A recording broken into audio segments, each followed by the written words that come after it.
Yang pegat nabinya Allah Ta'ala, yang ciptakan Nabi Allah Ta'ala. Kan gede puan pada Nabi Rasulullah. Le Allah Ta'ala bawa saja Rasulullah yang atau surga. Ada hanagam selawut pi. Ada hanagam selawut kepada Nabi pun tetap kan dijamin kerau oleh Allah Ta'ala ramang surga. Kaji cit bagi orang yang berpendapat hanya selawut kepada Nabi hukum diharam. Cuma Allah Ta'ala gem selawut kau. Innallaha Allah Ta'ala gebuhlah kata-kata taukid dalam Al-Quran. Innallaha kebi-kebi bahwa sungguh Allah Ta'ala berselawat kepada Nabi. Allah sendiri berselawat kepada Nabi. Sip. Bagi mereka-mereka itu yang sangat dangkal akidahnya, cara pemahamannya ataupun cara pemikirannya hanya terbatas. A'udzu billahi samii'il 'aliim minasy syaithaanir rajiim. As-salatu 'alan nabi sallallahu alaihi wasallam. Wal khamisa asyara as-salatu 'alan nabi sallallahu alaihi wasallam fihi ail julusil akhiri ba'dal fighari minat tasyahudi wa aqallu as-salatu 'alan nabi sallallahu alaihi wasallam Allahumma salli ala sayyidina Allahumma salli ala Muhammad wa ash'ara kalamul musannifi anna salata alal ali la tajibu wa huwa kadzalika bal hiya sunnatun. Dan bermula yang ke-15 daripada rukun-rukun salat, as-salatu 'alan nabi itu berselawat.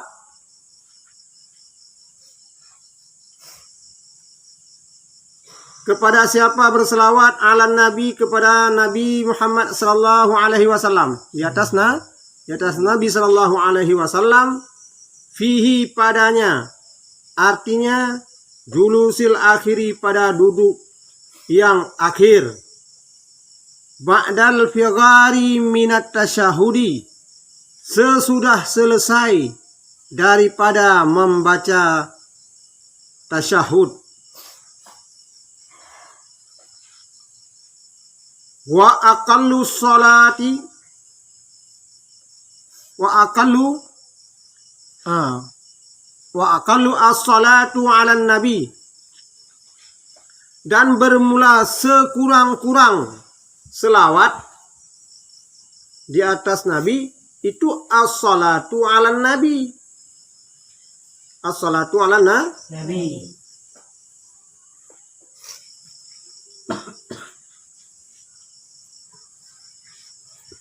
Mana as-salatu bermula rahmat, ala nabi itu sabit di atas Nabi sallallahu alaihi wasallam.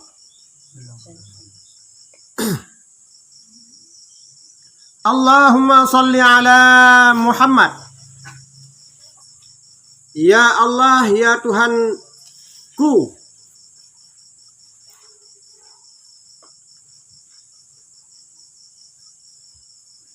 shalla curahkan rahmat, ala nabi, ala Muhammad, di atas Nabi Muhammad, di atas Nabi Muhammad.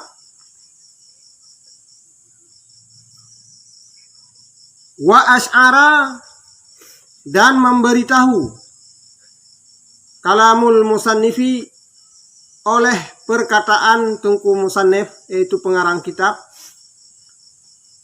anna salata, bahwa sungguh salawat, alal ali, di atas keluarga Nabi, la tajibu, itu tidak wajib ia di dalam salat.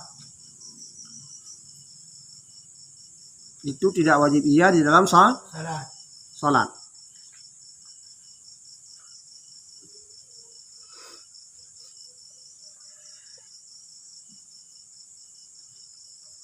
Bal hiya wahwa kadzalika, bermula dianya pendapat kadzalika itu seperti demikian.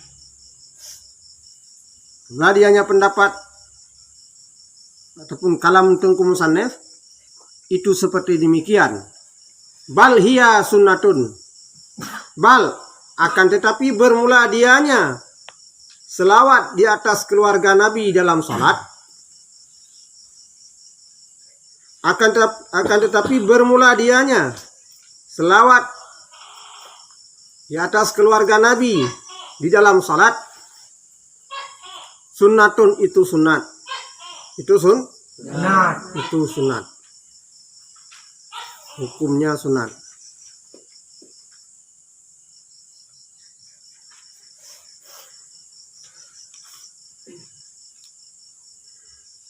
Jadi rukun salat yang ke-15 yaitu berselawat kepada Nabi di dalam duduk tahiyat yang akhir.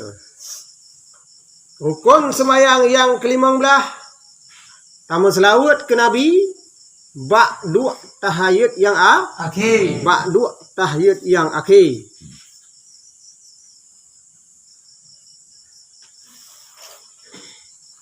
Dibacanya selesai daripada baca tasyahud.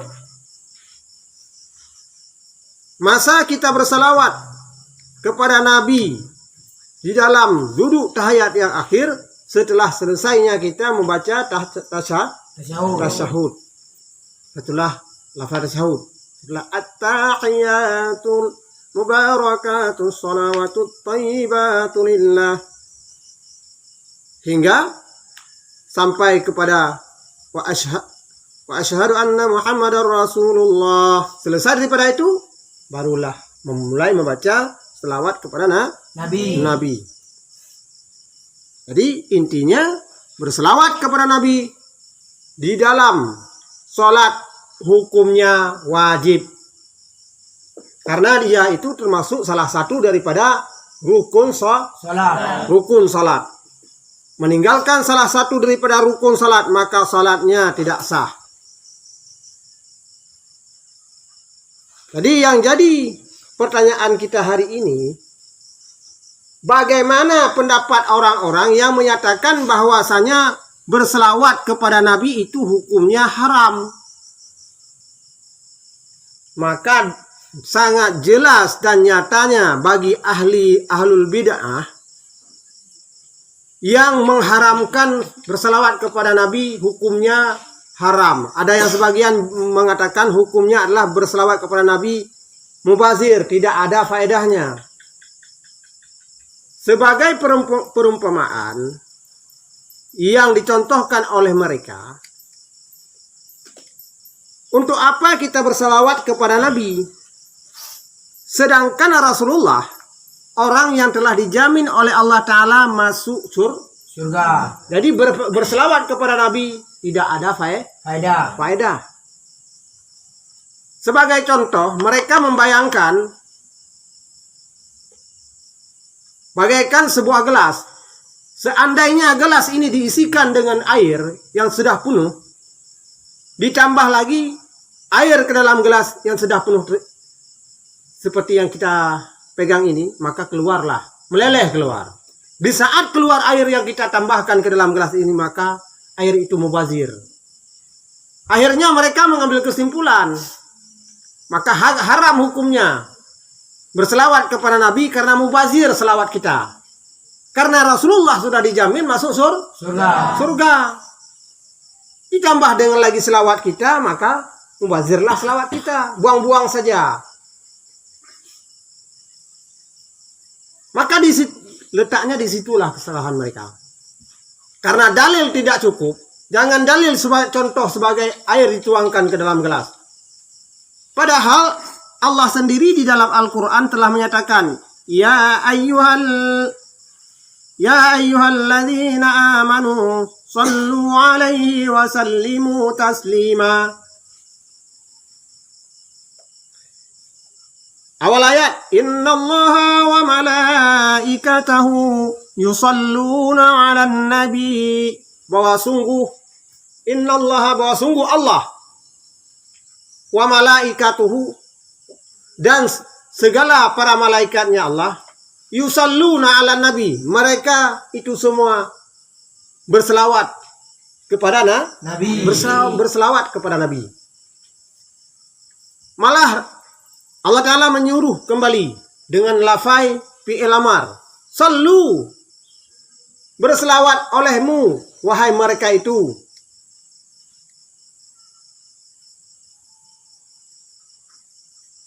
Itu fi'il amar yang menyatakan bermakna perintah. Malah kalau diitlakkan dalam fi'il amar itu memberi faedah dengan faedah kata-kata fi'il amar di dalam kaidah bahasa Arab terbagi kepada beberapa macam. Ada yang tujuan perintah itu kepada wajib, ada yang perintah itu kepada sunat, ada yang perintah itu kepada menegah. Kalau bahasa istilah kitabnya amar lit tahdid. Perintah, pada dasarnya sebenarnya melarang karena sudah ditegah-tegah, tidak mau orang yang ditegah itu tetap memaksa untuk mengerjakan, akhirnya menyuruh. Tapi menyuruh itu bukan artinya kata dengan keikhlasan, tapi menyuruh tidak tahu lagi bagaimana kita tegah. Misalnya seorang anak itu mau menyebur ke dalam sungai yang penuh dengan air banjir. Jangan engkau dekati sungai, jangan mandi di sungai. Enggak, saya mau mandi. Akhirnya karena sudah bosan kita tegah-tegah, akhirnya kita sampaikan kepada dia, silahkan mandi aja, enggak apa-apa. Itu amar li tahdid. Artinya niat amar sih, perintah, ya. Agak siro anu mesti. Ina umia. Habaq mana langkrung ya waro ni. Bak agak langkrung, ya irayai me ke kene laut, long khilung. Tiat kali tu hai ku nabi sa ala ku grong ba kai long pegah le bogro baju nyan long yu nyan kan yu ke ikhlas nyan yu putha hom nya ku masa teo menan karena tham ai le ba ka bo yu ke manan ya yu nyan yu pada makna daud nampak yu pada makna menegah. Begitu pula ayat yang dinyatakan oleh Allah Ta'ala, ya ayyuhalladzina amanu sallu, berselawat olehmu kepada Nabi. Allah sendiri menyatakan berselawat. Bagaimana mereka-mereka itu yang menyatakan haram berselawat kepada Nabi? Apakah Allah Ta'ala tidak tahu bahwasanya berselawat kepada Nabi itu mubazir hukumnya? Tidak ada faedah. Malah yang menciptakan Rasulullah sendiri Allah Ta'ala. Dan Allah lebih mengetahui kalau Rasulullah itu ahli surga, sudah dijamin masuk surga. Lebih Allah mengetahui daripada mereka-mereka itu yang dalilnya hanya sebatas kita isikan air ke dalam gelas. Ya. Lebih tergedepu oleh Allah Ta'ala. Yang pegat Nabi-nya Allah Ta'ala, yang ciptakan Nabi Allah Ta'ala. Kan gedepu pada Nabi Rasulullah. Le Allah Ta'ala bawa saja Rasulullah yang asal surga. Ada hanagam selawat pi. Ada hanagam selawat kepada Nabi pun tetap kan dijamin kira oleh Allah Ta'ala tamang surga. Kaji cit bagi orang yang berpendapat hanya selawat kepada Nabi hukum jiharim. Di mana Allah Ta'ala gum selawat kau? Innallaha, Allah Ta'ala gebuhlah kata-kata taukid dalam Al-Quran. Innallaha, kebi-kebi bahwa sungguh Allah Ta'ala berselawat kepada Nabi. Allah sendiri berselawat kepada Nabi. Sip. Bagi mereka-mereka itu yang sangat dangkal akidahnya, cara pemahamannya ataupun cara pemikirannya hanya terbatas, mereka memfatwa hukum haram berselawat kepada Nabi. Kalau begitu kita balik tanya kembali, bisa bertanya kepada mereka.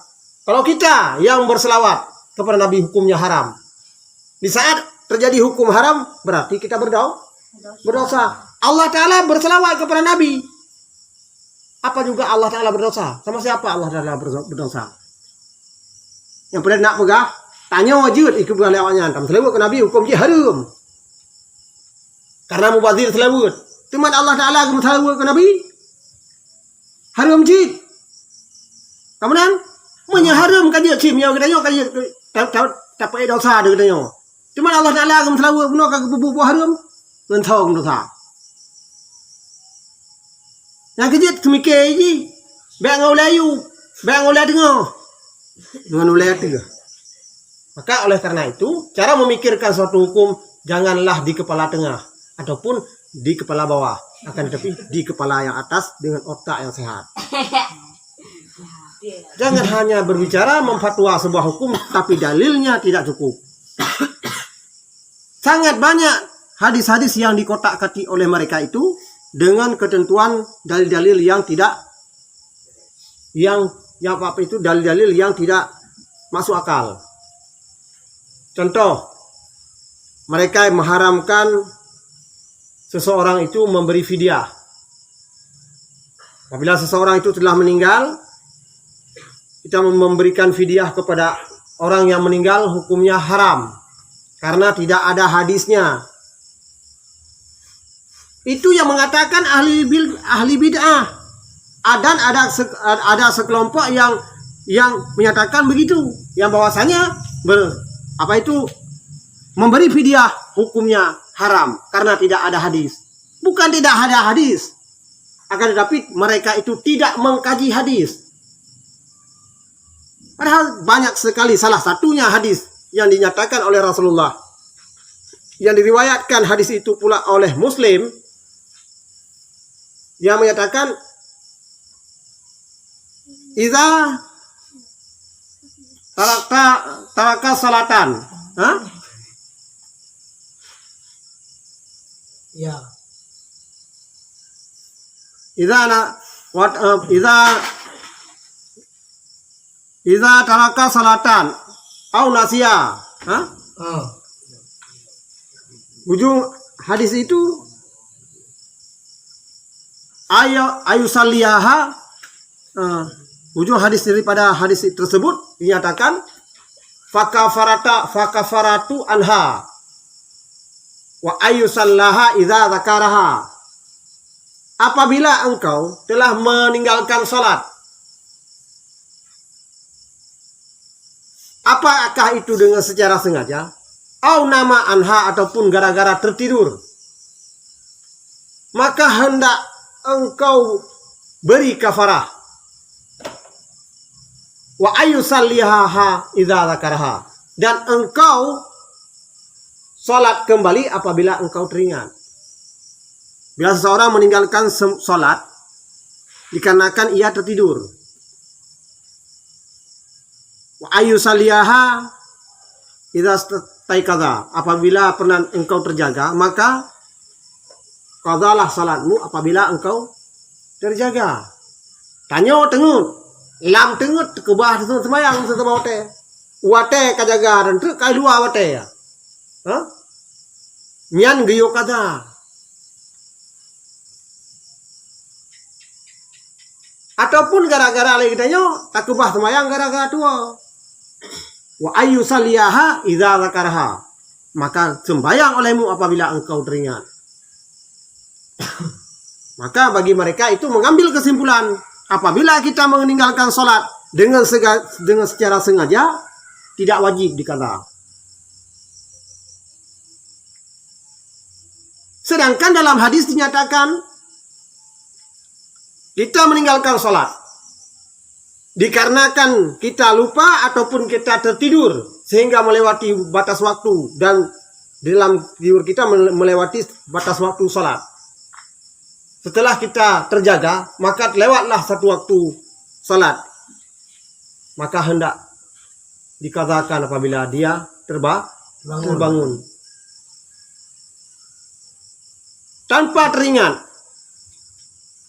Kita lupa meninggalkan salat, maka salatnya disuruh mengerjakan kembali, artinya disuruh qadha. Kita tertidur, ada salat yang terlewatkan dalam masa tidur kita, maka setelah kita terbangun disuruh qadha. Tapi mereka itu yang ahli bid'ah menyatakan kalau kita tidak melakukan salat tidak ada kata-kata qadha. Padahal tertidur ataupun lupa wajib kita qadha, apalagi yang disengajakan untuk ditinggalkan. Disengaja ditinggalkan lebih-lebih lagi berhak untuk dikata. Karena di dalam hadis dinyatakan karena lupa kita terhadap salat wajib dikata, apalagi yang sengaja ditinggalkan. Ya. Nah, kerja ahli bid'ahnya mana orang pegah? Tanya apabila ada kubah sembahyang dengan secara tak sengaja, nyan hana wajib kata. Karena hana hadis. Hana hadis yang diuk kata sembahyang apabila ada kubah secara sengaja. Memang hadis secara pernah ada kubah pernah secara sengaja hana. Tapi mufhum hadis lain lebih daripadanya. Contoh. Nah, hadis yang menyatakan apabila Ali kita nyota tua tu. Iza nasiha salatan. Apabila kita nyota tua kepada sembahyang. Au nama anha ataupun kita nyota tengut tu. Nah terkubah, nah terlewatkan dalam masa tengutnya, nah terlewatkan sabah sembahyang. Fakafara tuha maka libu kafara. Dia tu yang tinggalnya. Alia wa ayu saliaha dan giyu semayang. Dum tengut tu. Dum tua ada payah kata. Ada sengaja tu. Payah? Yo. Mi ada sengaja tak bahasnya sikit lebih lah wajib. Yo. Yo dia awak pernah awaknya hantai pakai kena itu mungkin. Dah pakai fatwa hukum. Hana hadis yang menyatakan untuk qada sembahyang apabila ada kubah sengaja. Padahal dalam hadis dia kalau aku pegah dum tua wajib qada, tengut tu tinggal sembahyang wajib qada, pula mentah sengaja kubah. Nyan keun kias aulawi. Kamunan? Alian nah hadis la ilam. Ipegawaknya namanya hanjut hukumnya sama dia hana. Hukum sama dia pada orang meninggal itu tidak ada dalilnya. Kendati pun kita sama dia kepada orang yang telah tiada, hukumnya tidak sampai kepada mereka itu. Hadis yang selalu dimainkan oleh mereka itu hadis yang iza mata benu adama in kata'a amalu. Hadisnya sampai pemain. Apabila mati salah seorang daripada anak Adam, maka terputuslah amalannya anak Adam tersebut. Dari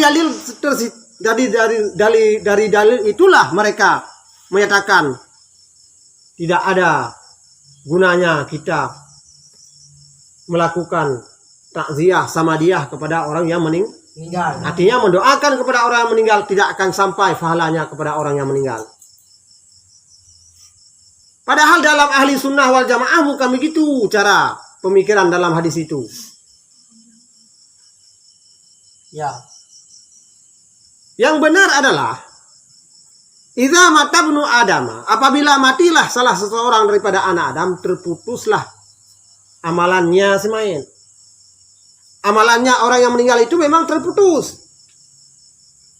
Tapi amalan orang yang menghadiahkan pahala kepadanya tidak akan terputus. Itu jawaban kita dalam ahli sunnah wal jamaah.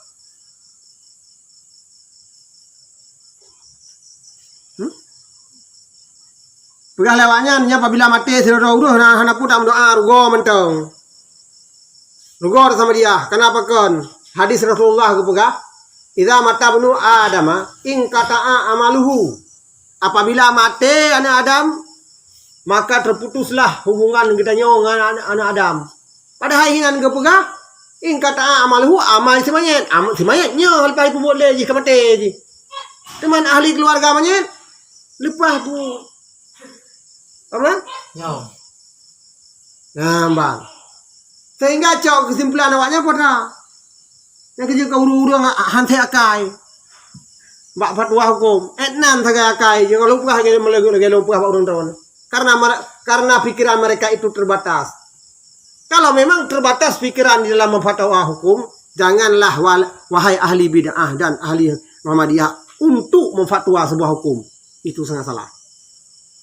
Koreksi dulu, pelajari dulu, belajar dulu, mengaji dulu, baru Anda fatwa sebuah hukum. Jangan berbicara dengan sebuah hukum apabila seseorang itu tidak mengerti. Kami dari ahli sunnah wal jamaah lebih mengerti tentang masalah hukum. Terlebih-lebih ulama-ulama yang ada di Aceh.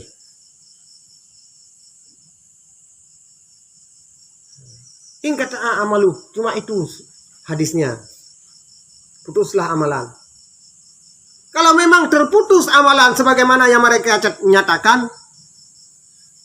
Sedangkan waktu sholat jenazah, semuanya doa-doa yang terdapat dalam sholat jenazah itu ditujukan kepada si mayit. Allahumma ufir lana walahu, Allahumma ufir lahu. Ya Allah, ampunilah dosanya si mayit. Itu doa itu. Bila seandainya mereka menyatakan tidak sampai doa daripada orang yang hidup kepada orang yang telah mati, maka di saat mereka mensolati jenazah, tidak boleh mereka menyatakan memakai doa Allahumma ufir lahu ataupun Allahumma ufir laha. Karena mengapa? Karena di situ doa letaknya. Kalau mereka memfatwa hukum tidak sampai doa kepada orang yang telah mati, maka di waktu salat jenazah tidak boleh memakai doa Allahumma ufir lahu ataupun Allahumma ufir laha. Karena Allahumma ufir lahu itu doa. Allahumma ufir laha juga doa. Allahumma la tahrimna ajrahu wala taftinna, dan jangan terfitnah kami sesudah mayat ini tiada ya Allah. Itu tuh semuanya doa.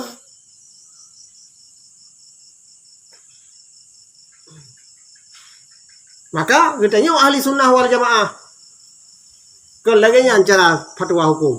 Dan pelagi nak pegah potra, bila seandainya masa liawaknya ni pegah hantruh doa lagi katanya masa yang kau dem sedang doa kau mati hantruh. Nyan wa tetro ismaya jenazah. Ha? Nyan ismaya jenazah kan doa memandu. Allahumma ufir lahu, ya Allah nepu ampun bagi dosanya si mayit. Ya yang doa tahu kau rudep. Mam yai pegah lewatnya hantro doa dari urudek ke rumah teh nyan iji hodak kan baik pakai doanya no teh semuanya lah kayak Allahumma ufir lahu warhamna warhamnu, beri rahmat, berikan rahmat olehmu kepada kami dan kepada nya si mayit.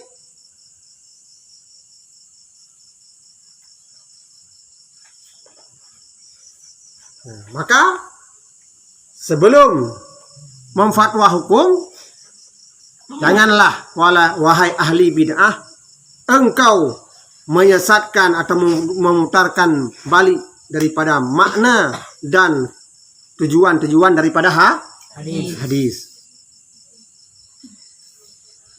Jangan memutar balik makna dan tujuan daripada hadis itu. Sebelum Anda memfatwa hukum, koreksilah kembali kebenaran hukum tersebut. Jadi ditanya ahli sunnah wal jamaah, geperiksa ilai. Setelah geperiksa baru gecok kesimpulan hukum. Kan ya apa-apa. Kalau mereka bilang hum rijal nahnu rijal, mereka itu laki-laki, kita pun laki-laki. Artinya apa itu memperbandingkan pikiran mereka dengan pikiran ahli-ahli fatwa. Ahli fatwa seperti Imam Syafi'i, Imam Hanafi, Imam Maliki, Imam Hambali, mereka itu mengambil hukum, memfatwa hukum dari Al-Quran langsung. Akhirnya mereka memberi jawaban apa? Kalau Imam Syafi'i bisa mengambil hukum dari Al-Quran, kita pun bisa dari Al-Quran. Apa yang bisa dilihat dari Al-Quran kalau bukan dia melalui ahli ijtihad? Puduh bawanya. Itu pun berawaitan. Maka ahli bid'ah yang menyatakan tidak sampai doa kita kepada orang yang telah meninggal, setelah ada kematian, kita tengok tidak ada lagi yang namanya sama dia. Begitu meninggal, tanam habis, sudah.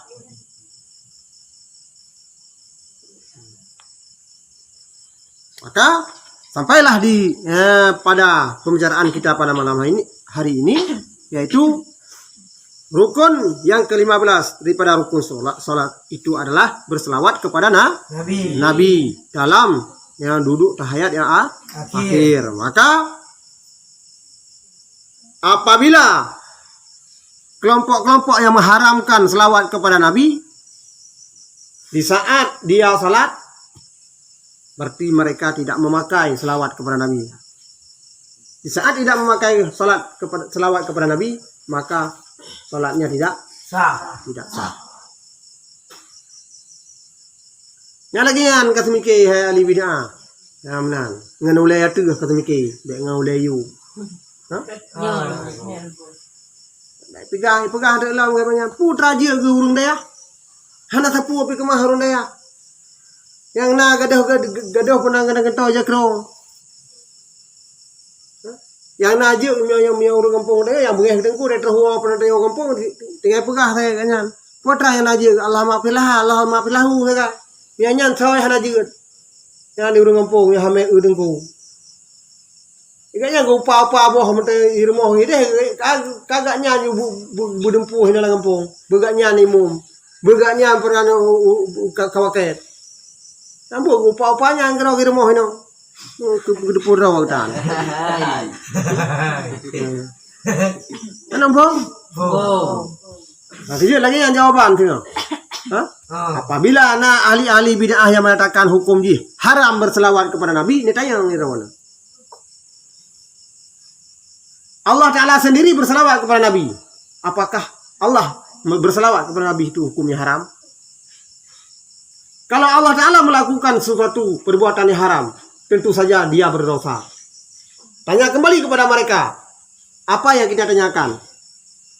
Kalau Allah berdosa, sama siapa berdosa? Apakah pada dirimu, ataupun pada ayahmu, ataupun pada mamamu? Benar benar. Nyo.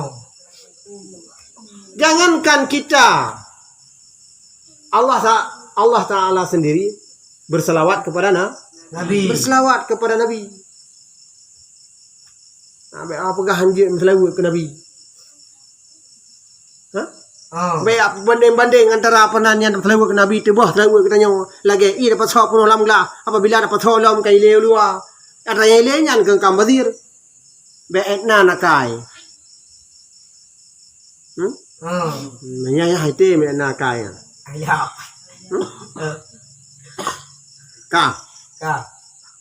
wa aqallu as-salatu ala nabi bermula sekurang-kurang selawat di atas Nabi itu as-salatu ala Nabi. Ha? Allahumma salli ala Muhammad wa asyara kalamul musannifi anna salata ala ali la tajibu huwa kadzalika bal hiya sunnatun.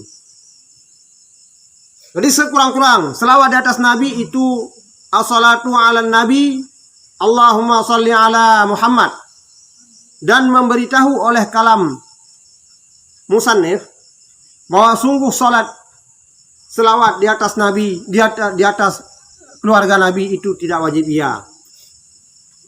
Berselawat di atas keluarga Nabi hana wajib. Apa benar? Cuman yang wajib berselawat benar? Ya tu Nabi sagai. Nya dalil dapatkan daripada ayat benar. Innallaha wa malaikatahu yusalluna 'alan nabi. Kalau yusallu berarti mufhumina yang berselawat hinan yang wajib itla amar di sini yaitu kepada Nabi. Berselawat di dalam Sembahyang. dalam sembahyang. Wa amma di luar sembahyang nya adalah bertanggung lafai amarnya le para alim ulama kepada hukum sunat. Tapi yang bertanggung di luar sembahyang pernah hukum gebang lafai amar benar wajib berselawat. Aku gitu di luar sembahyang pi wajib berselawat. Nyan berat gitu yang pun tu. Takut tua berselawat ke Nabi dosa teman.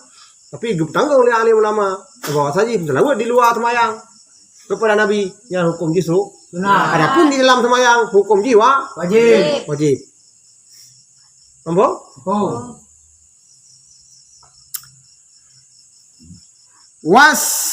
Salisa asyara dan bermula yang ke